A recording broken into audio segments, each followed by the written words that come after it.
and welcome to Epiphytic Cacti. Today let's take a look at the Disocactus hybrid Kiwi Fellowship. Most of the pictures that I've seen of this hybrid have been lighter in color. So for anyone that doesn't really know, the Kiwis kind of took the Disocactus hybrid world by storm. The reason why they were so popular is because they were multi-petaled hybrids. You can see just how many petals this hybrid has in comparison to some of the other hybrids. These aren't the oldest hybrids in the world, and when I say they aren't the oldest hybrids, Kiwi Fellowship was registered in 2009. So I know that is like, what are you talking about? That's old, but that's not old. Not when it comes to Disocactus hybrids. Mostly it's just really interesting because it can take such a long time to get them distributed. Because if you realize, like, every single person who has Kiwi Fellowship in their collection, it all came from one singular plant. So cuttings have to be taken from one singular plant, distributed, and then cuttings from those would be distributed. So it takes a little while for them to get widely distributed. And because these were so popular, they were in really high demand. They still are in pretty high demand. Blooms that I've had bloom in my basement where the temperature is very even and very controlled while the blooms are forming. There's not rain or anything because the plants don't get sprayed. They just sort of get watered in their pots because if you spray them, you can spread a bunch of fungus around and whatnot.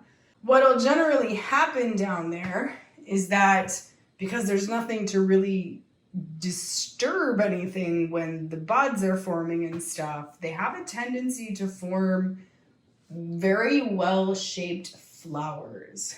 So that's, you can see how nice the shape of this flower is for a first bloom. It may not have bloomed so beautifully outside. And that, again, it just is down to the rain and stuff like that. I'm not saying everybody go move your plants inside or anything, but I think that if you were trying to get like really perfect blooms for shows or whatever, it might be worth looking into, I think, getting them to bloom indoors, because I do notice that a lot of the blooms are very intense in color and very perfectly shaped versus when they're outside, that is not usually the case. I started this one in July of 2018, so that is almost 4 years ago. Yes, it took this from one single cutting, almost 4 years, to produce a first bloom. The name of the game when it comes to the big crazy flowers is usually patience, a lot of it.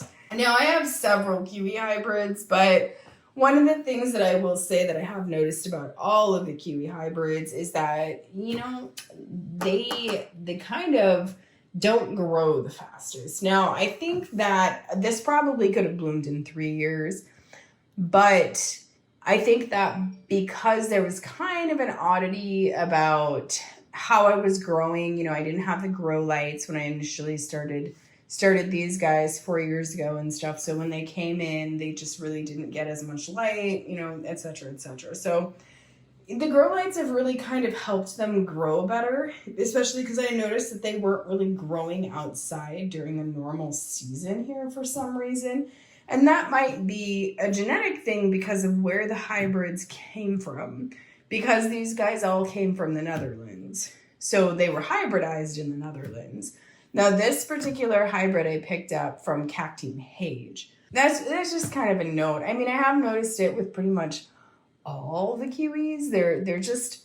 They grow a little bit slower and they take a little bit longer to bloom. However, they are really rewarding when they do, because look at that.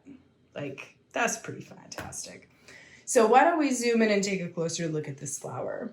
You can see it just has just this really perfect sort of shape and just rows upon rows upon rows of petals.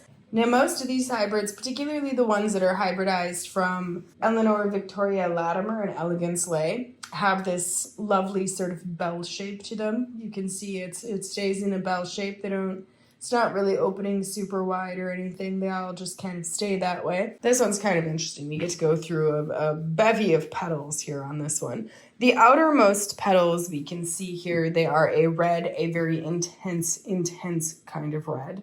And then as we kind of come in, see, if we look at this, you can see there is a little bit of an orange midstripe that is starting to happen here. So you can see the difference in the colors. And then when we get another row of petals in right here, you can see that orange midstripe gets a little bit lighter, a little bit more prominent. And the edging of the petals starts to have a fuchsia edge to them. And then as we go in another row of petals there, you can see the orange midstripe. It becomes kind of this burnt orange. It gets even lighter. And then you can see the fuchsia edging gets even more prominent and even more bright. And then when we get into the next row of petals, you can see that the midstripe becomes smaller. The fuchsia color, the fuchsia edging here becomes even whiter and it starts getting lighter. And then when we get we still have 2 more to go here. So you can see the next row. Again, you get the theme here that as we go towards the center, that midstripe just keeps getting smaller and smaller and the fuchsia keeps getting wider and wider. So you can see how narrow this got now. And then if we get all the way onto the inside here, if we get all the way to the inside right there, you can see that it is just barely a line there. It's a real perfect line too. And the petals are really almost just that sort of fuchsia purplish color. And you can see what I just did to these petals. See how I did that? Sometimes you can see like in photographs, they'll take the flower and you can actually open like the petals by kind of going like this. So that's something that I'm going to say here because sometimes when you see pictures of the kiwi hybrids, it can be a little bit confusing because you're like, my flower doesn't really look like that. It never really opens up. Isn't that fantastic? So you see how different that looks. It looks wildly different. I feel like that's something that can be a little bit different and misleading here. But there, it's pretty fantastic. They're really, really gorgeous. And one of the things that I have noticed about these hybrids too is that they are long lasting. So they have a tendency to last for a really long time. Which is really strange because you would think that usually the big flowers don't last very long, but something about these multi-petaled ones, it does make it so that they last for, at least for me, they last for a few days, like 3 days, which usually Disocactus hybrid flowers really only last for sometimes even just a day. But there you go. That is just fantastic. Isn't that just really something? Just look at that. And look at how those stamen, I like how the stamen are formed. Oh, we didn't even look at the stamen. You'll have to excuse me here. I have like a head cold. So there, look at that beautiful spray of stamen. You can see just how much stamen are going on in there. And you can see that the stamen are actually red. And then they kind of fade out into a lighter, I would say pink. I mean, and I guess it is pink, but it's kind of weird. It's kind of a different kind of pink. And you can see that. And I always think that it's really interesting here because the stigma on these guys doubles too. It's like a kind of an odd little mutation there in the stigma. I always think that's kind of fascinating that it has so many more of the little, I like to call them phalanges. Gorgeous. Just gorgeous. I hope that you've enjoyed looking at the Disocactus hybrid Kiwi Fellowship with me. Thank you for watching and happy cacti growing.